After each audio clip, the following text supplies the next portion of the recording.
హైడ్రాని చాలా సందర్భాల్లో హైడ్రా రావడం అవసరం అనే మాట చెప్పారు. భవిష్యత్ అవసరాల కోసము హైడ్రా రూపకల్పన చేశారు. చాలా చోట్ల ఇంకా ప్రజల ఆభిష్టం మేరకు హైడ్రా ఇంకా దూకుడుగా పోవాల్సిన అవసరం ఉన్నది.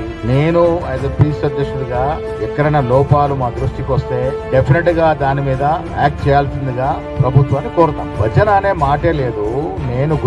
నేను మా మంత్రులంతా గుజరాత్ నర్మదా సాబర్మతి రివర్ ఫ్రంట్ చూసొచ్చాను. గుజరాత్ అహ్మదాబాద్ లో చక్కగా కట్టారు.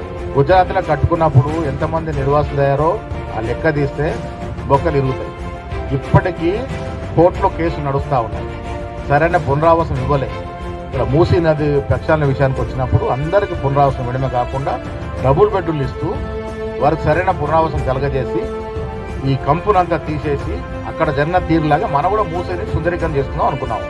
దానికి కడుపు మండిపోయింది.